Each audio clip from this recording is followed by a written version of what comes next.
Hi very good morning. నిన్న ఆమ్ ఆద్మీ పార్టీలో రాఘవ్ చెద్దా గారు ఏం చేసిరంటే తిరుగుబాటు చేసిరు. రాజ్యసభలో 10 మంది ఎంపీలు ఉండే 2/3 మెంబర్స్ ఓవర్ 7 ఎంపీలు పోయి బీజేపీలో జాయిన్ అయ్యారు. ఓకే, ఇది చాలా చాలా చాలా ఇంపార్టెంట్ ఇది చట్టం అన్నమాట. ఓకే, మనకు ఈ చట్టం 52nd అమెండ్మెంట్ యాక్ట్ 1985లో తీసుకొచ్చారు. కేవలం ఇప్పుడు ఎలక్షన్లు ఉంటాయి రాష్ట్ర స్థాయిలో, దేశ స్థాయిలో. ఎలక్షన్లో కొన్ని పార్టీలు గెలిచిరనుకో, ఆ పార్టీలు ఏం చేస్తారంటే ఓటుకు నోటు అని చెప్పేసి, లేకపోతే అవినీతి చేసినటువంటి వాళ్ళు ఉంటారు కదా కొందరు, ఆ డబ్బులతో ఏం చేస్తారంటే ఇక్కడెక్కడ షఫల్ అవుతుంటారు అనమాట. ఇప్పుడు పార్టీలో సపోజ్ 10 మంది ఉన్నారనుకోండి.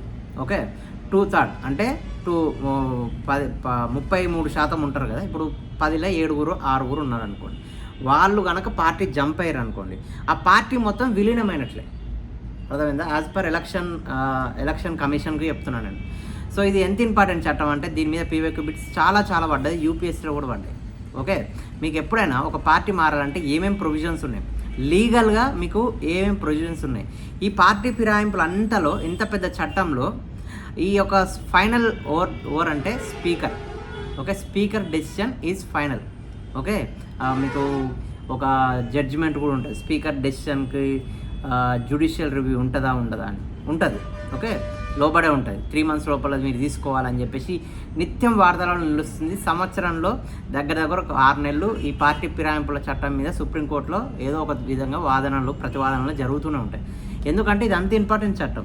1985లో 52nd అమెండ్మెంట్ ద్వారా తీసుకొచ్చినటువంటి article 10th schedule. Okay, so దీంట్లో వాలంటరీగా ఎవరైనా గెలిచినప్పుడు, జాగ్రత్త వినండి, చాలా సీరియస్ ఈ ఎగ్జామ్కి ఇంపార్టెంట్ పాయింట్లు ఇవన్నీ. ఎవరైనా గెలిచినప్పుడు వాలంటరీగా వాళ్ళు పార్టీ సభ్యత్వం వదిలేసుకున్నారు అనుకోండి, అది చట్టం కిందికి వస్తుంది. ఒకవేళ గెలిచినాక ఒక 6 నెలల తర్వాత జాయిన్ అయ్యింది అనుకోండి, అది కూడా చట్టం కిందికి వస్తుంది. ఇదంతా ఎందుకు చెప్పినా అంటే ఈరోజు ఇది వచ్చింది, ఏది మన యాప్లో తుఫాను అని చెప్పేసి. సో ఈ విధంగా కొన్ని ప్రొవిజన్స్ ఉంటాయి. Speaker decision is final. Okay, nominated member ఉన్నారనుకోండి, 6 నెలల తర్వాత కూడా ఇది ఉంటుంది. సో ఇవన్నీ కూడా కీ ప్రొవిజన్స్ ఏమైతే ఉన్నాయో ఇవన్నీ మీరు రాసి పెట్టుకోండి. 10 పాయింట్లు ఉంటాయి అంతే. ఈ 10 పాయింట్లు మీకు ఏ ఎగ్జామ్ అయినా, ఎనీ ఎగ్జామ్, యూపీఎస్సీ అయినా, స్టేట్ పిఎస్సీ అయినా, ఎనీ ఎగ్జామ్ మీకు రిపీటెడ్ అయితేనే ఉంటుంది. ఓకే, ఈ సైకిల్ అనేది. సో దయచేసి జాగ్రత్తగా గుర్తుపెట్టుకోండి. నిన్న ఆమ్ ఆద్మీ పార్టీకి విషయానికి వస్తే కరెంట్ అఫైర్స్లో భాగంగా సో ఈ 52nd అమెండ్మెంట్ ప్రకారం ఏదైతే 1985 ప్రొవిజన్స్ ఉన్నాయో దాంట్లో అమెండ్మెంట్లో 10th షెడ్యూల్లో దానిలోని ఒక ప్రొవిజన్ ఏంటంటే పార్టీలోని 2/3 మెంబర్స్ కనుక విలీనానికి సిద్ధమైతే ఆ పార్టీ పోయి మొత్తం విలీనమైనట్లే. ఓకే, ఇదన్నమాట సిద్ధమైంది. సో దానికి సంబంధించిన డీటెయిల్స్ వచ్చినాయి, చెప్తా, దయచేసి వినండి. సో ఇది ఆర్టికల్ అనమాట. చూశారు కదా, ఆప్లో తుఫాన్ అని చెప్పేసి పడింది.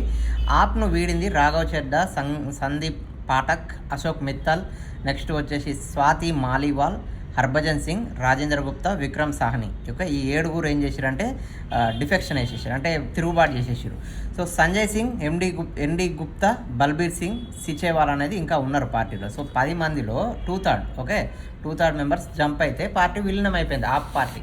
సో ఆ పార్టీకి 7 రాజ్యసభ ఎంపీలకు గుడ్ బై. ఓకే, 2/3 ఇది చాలా ఇంపార్టెంట్. ఓకే, 2/3 చీలికతో ఎగువ సభ సభ్యత్వాలు సురక్షితం. ఆమ్ ఆద్మీ పార్టీకి మిగిలింది 3. ఓకే, 10 మంది ఎంపీల్లో 7 తిరుగుబాటు బావుట ఎగిరేశారు. ఎంపీలు 2/3 వంతుకు పైగా ఉండడంతో పార్టీ ఫిరాయింపుల నిరోధకత చట్టంలోని నిబంధన ప్రకారం యాజ్ పర్ ప్రొవిజన్స్ రాజ్యసభ సభ్యత్వాన్ని కోల్పోయే ప్రమాదం ఉండదు. ఒకవేళ ఇలా లేకపోతే ఖచ్చితంగా వాళ్ళకు ఆ ప్రొవిజన్ తోటి డిస్మిస్ చేసే అధికారం ఉంటుంది. కానీ ఇప్పుడైతే లేదు, ఎందుకంటే వీళ్ళు 2/3 ఉన్నారు కదా. సో అఫీషియల్గా వీళ్ళు చట్టం ప్రకారమే పోయినట్లు అయిపోయిందనమాట.